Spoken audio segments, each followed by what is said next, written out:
Welcome back to Big Up, where today we're going to take a look at a a lot of eBay records I recently got that was definitely a good investment. It's all TB records. We know from, if you guys have been following me, which not many people do, but hopefully you'll start, that I recently picked up a huge lot of like over 50 records. And when I told up the calculations on what I could resell those for, I broke about even, which is cool. Like I got a couple records I really wanted out of it, and I wasn't doing it to make money. But I also want to show that if you pay attention on eBay, you definitely can make good investments for reselling if you wanted to do that, or if you wanted to, build out your collection with like super high quality stuff at a good price. So this is definitely a dollar bin digs because these all cost me under $3 when I bought them this way.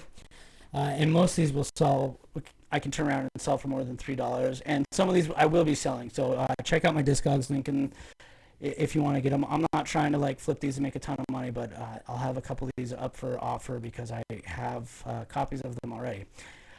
First off, we're going to start off with Teebee Blacksciencelabs on Certificate 18. This is the Blacksciencelabs album sampler. These are two very classic tunes off of Blacksciencelabs. They're included in the full-length Blacksciencelabs album, which always bugs me about. Certain samplers do that, some do, some don't. I would prefer if they didn't.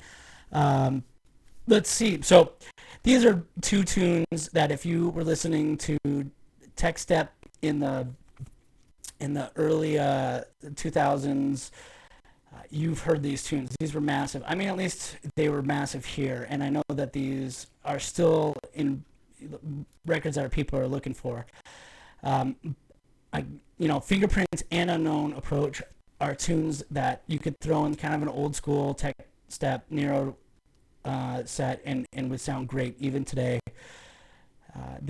They do have a little bit of dated sound to them, but I enjoy both these tunes. They both got my head bobbing. Definitely 100%. Like, this to me is a 4 out of 5 on the dollar bin dig scale, which means you should definitely snag it if you ever see it under $3. Next up, we have Arctix, which is Teebee K on Audio Couture or Moving Shadow. I always consider Audio Couture releases to be part of Moving Shadow, and Discogs lists them as Moving Shadow. So the A-side, Arctix, is a tune I have not heard and is really good. It's that early... this is like when Neurofunk was kind of starting to morph into something else. 1999. That's just straight tech step. I gotta eat my words on that. Like it's very early TB. It sounds like the drum bass that I fell in love with when I first started listening. This one's great. It's got great bass line. The drum work, as always with TB, is just next level. TB is one of the best, sonic producers sonically that have ever come out in drum and bass. Paradise is a tune I'm not digging quite as much. It's kind of wobbly in a weird way. Like, I just wasn't feeling it. It definitely sounded dated. It was definitely made with synthesizers, like hardware. And that hardware sound, at least for this release, just didn't work for me. It was before the time where you could just layer the stuff the way that TB does. And so this one, I definitely dug the A-side. The B-side was a pass for me, but if you're collecting Moving Shadow or you're trying to get a lot of TB releases, the A-side's worth snagging. I'm going to give this a 3 out of 5, which definitely means it's a buy. Next up is, so this was in the same lot. Now this is a single plate off of Blacksciencelabs. Yep, just the Blacksciencelabs album.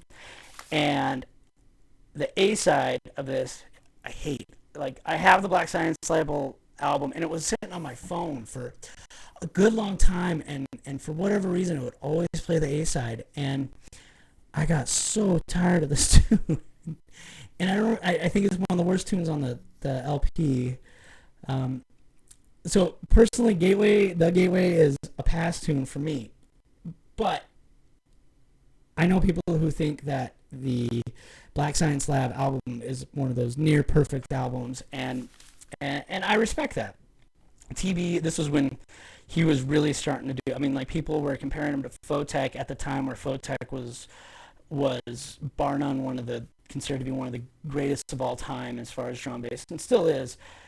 Teebee was doing really interesting and intricate stuff, and he was doing it as I believe he comes from Norway, but he was an outsider, and he really broke in with a lot of this stuff from Certificate 18. Now, you definitely cannot find this album for under $4 a plate, but you can find individual plates. To me, just because I really dislike the A song, and I have the full album, I would pass on this in the future. But I have found that if you're willing to forego, good art, and you're looking for really good music, that buying single plates off of albums is a very affordable way to do it at many, many times. So, I'm going to give it a 2 out of a 5. A 1 would be a straight pass. I'm not going to pick it up again, but other people might. Next up is a Teebee remix on Aspect Records. I'm not really familiar with Aspect Records. I don't have anything else from them. When I looked them up on Discogs, it said they do a lot of live style drum and bass, and this is in jazzy style drum and bass. This had the reason I was excited about this one. For one, it's got decent art. I like the art on that one, and it's Parallel Forces. And when I was a big fan of Craig's and Parallel Forces when they first came out, I know they still release stuff in it, but I have kind of lost my. I haven't followed them as much as I used to. And so this was before Parallel Forces met up with Craig's and early stuff. And the one thing that those guys always did so well is they made dance floor tracks that were soulful and kind of liquidy, and they were hard hitting, but they had a melody. And this one really is that. The A side, Grounded Theory, is a great jazzy. It's got some stand-up bass samples. It's got some real nicely sampled and chopped up breaks. And then Grounded Theory is a true Teebee remix of it. Both sides of this plate are amazing. This is a 5 out of 5 plate for me. I think you should this is one that you should seek out, especially if you can get it at under $3. This is definitely an overlooked treasure. The Teebee takes the natural sounding bass and techs it up, and he does it in a way that really fits the tune well. He does his work with those drums. Like I said, he's sonically one of the best, at doing that. Next up, I'm sure if you're a drum bass fan, you recognize that logo. It's Subtitles. Got a couple different Subtitle releases here. Let's just put those all in a row. So, Subtitles is a legendary label that's run by Teebee. It's where he put out most of his stuff. And these are a couple of the early plates from him.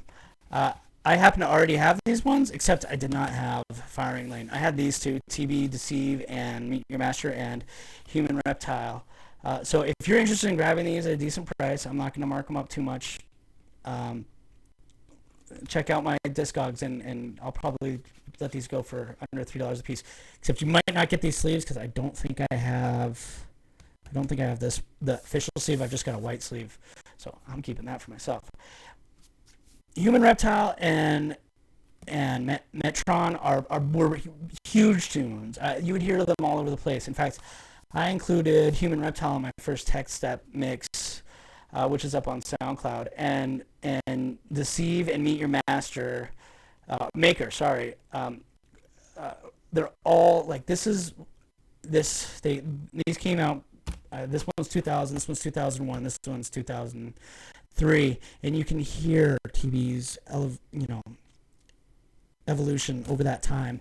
He is becoming a master of the neuro arts. I mean, he really helped start what I would call neurofunk, and this is him starting to transition from that tech step, which is more stabby, sample drums, into breaks that he's building himself, and building out really intricate synths that move in interesting and new ways.